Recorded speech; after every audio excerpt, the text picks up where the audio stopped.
हाँ जी, अपन देख रहे थे पाचन तंत्र के बारे में कि पाचन तंत्र की जो मैकेनिज्म है, क्रिया विधि है, वो वास्तव में होती क्या है। तो पाचन तंत्र के बारे में अपन पढ़ रहे थे कि इसकी पहली जो क्रिया विधि होती है वो होती है भोजन का अंतर्ग्रहण, इंजेस्टेशन। इसका मतलब होता है कि जो भी आप भोजन ग्रहण करते हैं, इसका मतलब क्या मिलेगा आपको, भोजन का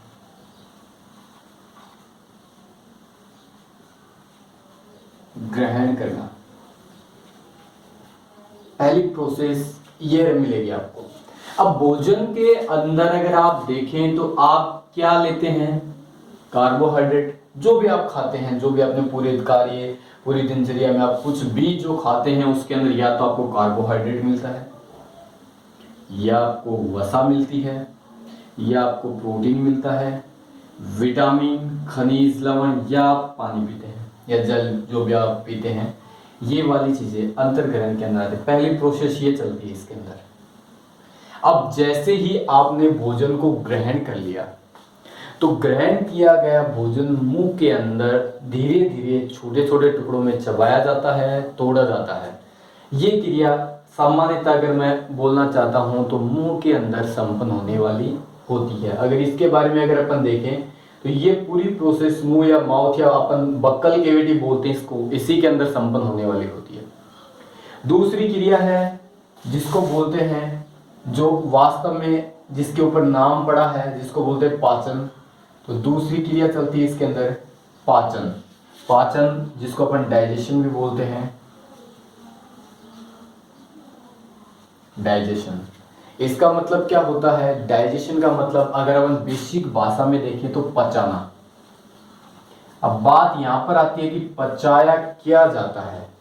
तो पचाने के बारे में अगर बात करें तो जो आपने भोज्य पदार्थ खाया है, चाहे वो कार्बोहाइड्रेट, वसा, प्रोटीन, विटामिन, खनिज, लवण और जल, इस भोज्य पदार्थ को उसके अंतिम उत्पादों में तोड़ना, या मैं ऐसे भी बोल सकता हूं इनको किसके अंदर तोड़ना, सरल अणु के अंदर तोड़ने की जो क्रिया होती है वो क्या होती है, डाइजेशन या पाचन होती है।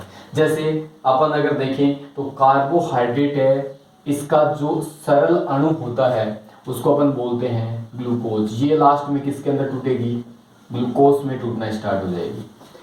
वसा की अगर मैं बात करता हूं तो ये घुलती है आपके फैटी एसिड या वस, ये अम्ल के अंदर टूटेगी। प्रोटीन की अगर बात करते हैं तो ये होगी आपकी एमिनो एसिड के अंदर, एमिनो अम्ल जिसको अपन बोलते हैं, एमिनो अम्ल के अंदर टूटने वाले होते हैं। बाकी के विटामिन, खनिज, लवण, जल, इनको तोड़ा नहीं जाता, इनका सीधे ही क्या होता है यहाँ पे, अवशोषण की क्रिया के अंदर ये सीधे ही अब्जॉर्ब किए जाते हैं।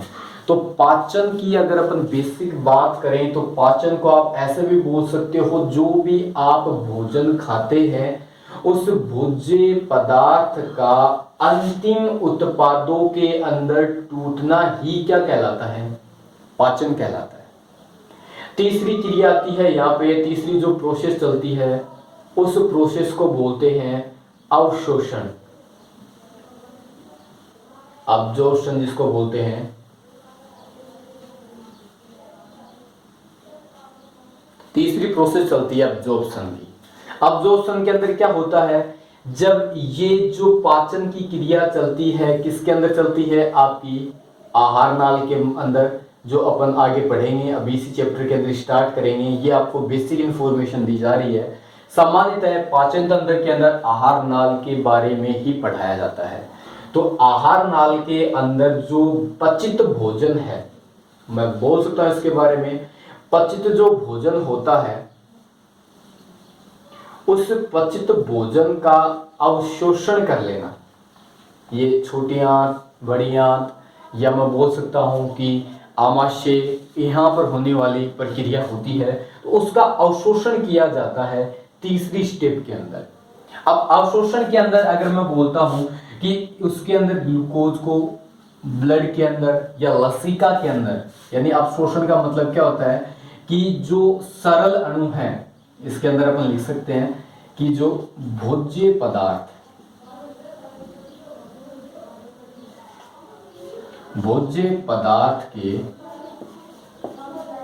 सरल अणुओं का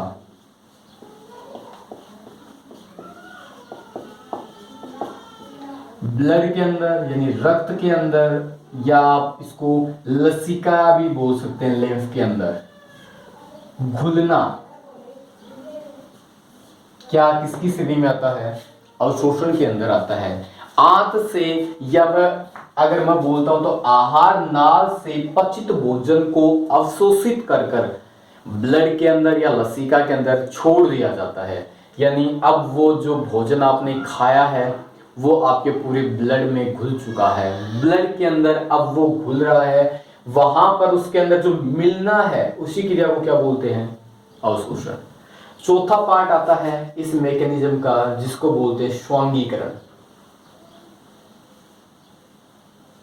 चौथा पार्ट आता है यहाँ पे स्वांगीकरण, एसिमिलेशन।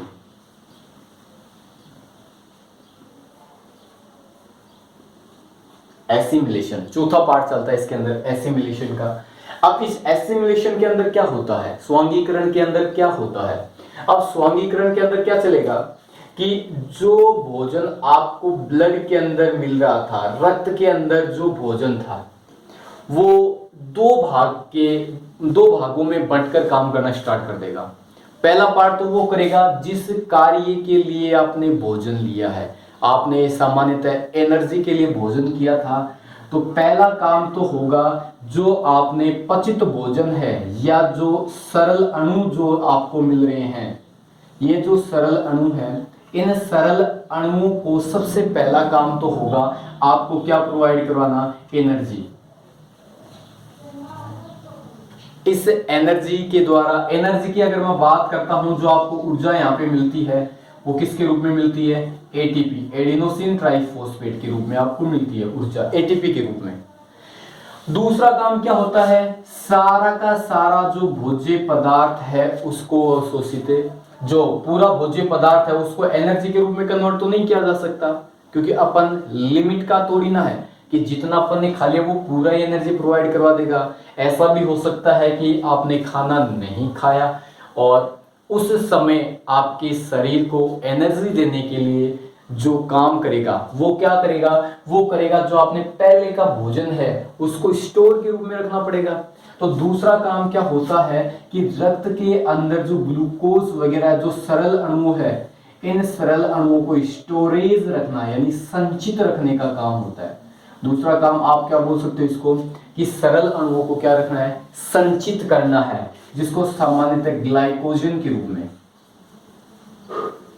ग्लाइकोजन है उसके रूप में इसको क्या है? स्टोर कर लिया जाता है।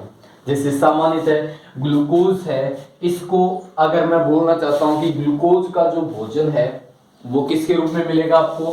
ग्लूकोज है उसको संचित कर लिया जाता है ग्लाइकोजन के रूप में, ग्लूकोज है उसको रखा जाता है ग्लाइकोजन के रूप में। ये ग्लाइकोजन है ये आपको मिलेगा कहां पर? ये स्टोर किया जाता है लीवर के अंदर, यकृत के अंदर। अगर मैं वश्य अम्ल की मैं बात करता हूं तो इसको ये स्टोर होता है आपके एडिपोज ऊतकों के अंदर, एडिपोज ऊतक। एडिपोज ऊतक की अगर अपन बात करते हैं तो एडिपोज ऊतक वो होते हैं जो आपके फैट बढ़ाने का काम करते हैं। जैसे आप बोल सकते हो आपके फैटी एरिया, जो आपके स्टमक वगैरह आप बोल सकते हो, जिसको पेट की जो चर्बी होती है, हिप्स भाग जो होते हैं महिलाओं के, वहां पर जाकर ये वश्य अम्ल है वो ज्यादा मात्रा में आपने ग्रहण कर लिया तो चर्बी के रूप में जमना स्टार्ट हो जाते हैं। इसीलिए कहा जाता है कि वश्य अम्ल को या फैट है या चिकना पदार्थ है उसको कम खाना चाहिए। तीसरा पॉइंट आता है प्रोटीन। अब प्रोटीन की अगर मैं बात करता हूं तो प्रोटीन है वो आपका संचित होता है आपकी मसल्स के अंदर, या मैं बोल सकता हूं मानव को स्ट्रॉन्ग बनाने का है, मांसपेशियों के अंदर ये जाकर क्या होता है? स्टोर होने का काम करता है, मांसपेशियों के अंदर जाकर स्टोर होने का काम करता है। तो ये क्रिया है, ये तीनों के तीनों चीजें हैं। तो ये कौन सी क्रिया कहलाती है आपकी? स्वांगीकरण की, एसिमिलेशन की क्रिया। पांचवा पार्ट आता है इसके अंदर, जो पांचवा पार्ट है वो चलता है।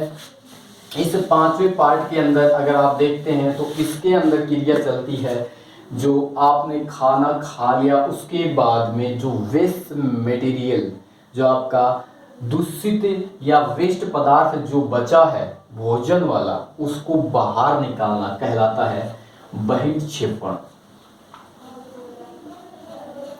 जिसको इंजेस्टेशन बोलते हैं। ये पांचवी प्रक्रिया चलती है जिसके अंदर जो आपने भोजन खाया है वो भोजन है वो किसके रूप में बदल गया, अब यहां पर लास्ट में आकर जो मल के रूप में बदल गया, और उस मल को शरीर से त्यागना किस क्रिया के अंदर आता है, बहिर्क्षेपण के अंदर आता है। तो ये 5 क्रियाएं चलती हैं मानव के पाचन तंत्र के अंदर, ह्यूमन डाइजेस्टिव सिस्टम के अंदर। बेसिक अगर अपन देखें, सामान्य बातचीत अगर इनके बारे में करते हैं तो ये 5 चीजें इसके अंदर चलने वाली होती है। फिर से आप देख सकते हैं कि पाचन तंत्र में पहला पॉइंट होता है कि आपने जो भोजन खाना है उसको बोलते हैं इंजेक्शन या अंतर ग्रहण करना। इसके अंदर आप कार्बोहाइड्रेट खाएं, वसा खाएं, प्रोटीन खाएं, विटामिन खाएं, खनिज लवण, जल वगैरह जो भी आप खाते मटेरियल जो भी आपको मिलता है वो आपका इसके अंदर होता है। दूसरी क्रिया चलती है पाचन की, वो आपने जो भी खाना खाया उसके अंदर उसको अंतिम उत्पाद में उसके सरल अणुओं में तोड़ देना ही क्या कहलाता है, उसका पाचन कहलाता है। तीसरा होता है अवशोषण। अवशोषण का मतलब होता है कि जो आपने सरल अणुओं में तोड़ा है उस अणुओं को अब्जॉर्ब करके ब्लड के अंदर या लसिका के अंदर छोड़ देना ही क्या कहलाता है, अवशोषण की क्रिया कहलाती है। और चौथा पार्ट चलता है स्वांगीकरण या एसिमिलेशन का। इस एसिमिलेशन के अंदर क्या होता है कि जो आपने अब्जॉर्ब किया है, जो ग्लूकोज को किया है या वशियमल को किया है या एमिनो एसिड को किया है, उनको स्टोर रखने का काम होता है इसके अंदर ब्लड के अंदर। या तो स्टोर कर दे, जो आप लीवर के अंदर कर सकते हैं, हार्ट के अंदर हो सकता है, एडिपोज ऊतक के अंदर हो सकता है, आपकी मसल से मांसपेशी के अंदर हो सकता है, या ब्रेन वगैरह के अंदर, जो भी आपके जितने भी ऑर्गन वगैरह हैं उनके अंदर जाकर इकट्ठा होने का काम होता है। दूसरा पॉइंट एसिमिलेशन के अंदर क्या चलता है कि आपने एनर्जी के लिए जो खाना खाया है उस जो अवशोषित भोजन से कुछ मात्रा में फूड को एनर्जी के लिए, ऊर्जा के लिए काम में लिया जाता है, जो श्वसन की क्रिया के अंदर होता है। जो अपन श्वसन की क्रिया करते हैं उसके समय आपको एनर्जी मिलती है, तो वो यहाँ पर चलता है। फिर ये 4 पॉइंट अगर आप देखते हैं सामान्यतः कि पाचन की क्रिया के बाद 2 ही चीजें चलती हैं एक साथ, इधर चलता है अवशोषण और इधर हो जाता है बहिर्क्षेपण। अवशोषण के अंदर अच्छा जो फूड है, जो मोस्टली जो आपका पार्ट है उसको ऑब्जर्व कर लिया जाता है, और जो वेस्ट मटेरियल उसको निकाल दिया जाता है। निकालने की क्रिया कहलाती है बहिर्क्षेपण, इंजेस्टेशन। ये मल के रूप में त्याग दिया जाता है। बेसिक कॉन्सेप्ट होता है पाचन तंत्र का। अब सामान्यतः पाचन तंत्र के अंदर पाचन ही आपको पढ़ाया जाता है, और वास्तव में इसी से क्वेश्चन बनते हैं। कहां पर क्या क्वेश्चन बनते हैं, क्या नहीं बनते हैं। तो पहला क्वेश्चन तो अगर बन जाए कि क्रिया विधि में इनका जो क्रम होता है, तो क्रम ये होता है, आपको ध्यान में रखना चाहिए कि अंतर्ग्रहण, फिर पाचन, फिर अवशोषण, फिर स्वांगीकरण, फिर बहिर्क्षेपण, ingestion, digestion, absorption, assimilation and egestion. ये क्रियाएं इसके अंदर चलने वाली होती है। ये इसके बारे में सामान्य जानकारी थी। आज का जो अपन वीडियो है वो यहाँ तक ही बनाते हैं। अगला टॉपिक है, अगला वीडियो है वो अपन पाचन तंत्र से स्टार्ट करेंगे, जिसके अंदर आप आहार नाल के बारे में पढ़ेंगे और डाइजेस्टिव ग्रंथियां, जितनी भी पाचक ग्रंथियां हैं उनके बारे में पढ़ेंगे। तो आज का वीडियो यहीं पे ख़त्म होता है। अगर आपको अच्छा लगे तो ज़्यादा से ज़्यादा शेयर करें, सब्सक्राइब करें और लाइक ज़रूर करें। और अगर इसके बारे में आप कुछ और अच्छा बताना चाहते हैं तो कृपया करके कमेंट और करें। इसमें कमेंट भी कीजिए, आपको अगर अच्छा लगता है तो बहुत अच्छी बात है। आपके कोई सुझाव हैं जो इस वीडियो को, या आपके कोई क्वेश्चन वगैरह हैं तो भी आप कमेंट के थ्रू भेजिए। अपन अपने एक वीडियो के अंदर उन क्वेश्चन के बारे में अपन चर्चा कर लेंगे, खुलकर चर्चा करेंगे, क्या होता है क्या नहीं होता है। उससे आपके और 5-10 क्वेश्चन एक्स्ट्रा सोल्व होते रहेंगे। तो ये क्रिया कीजिए। ठीक है, थैंक यू सर।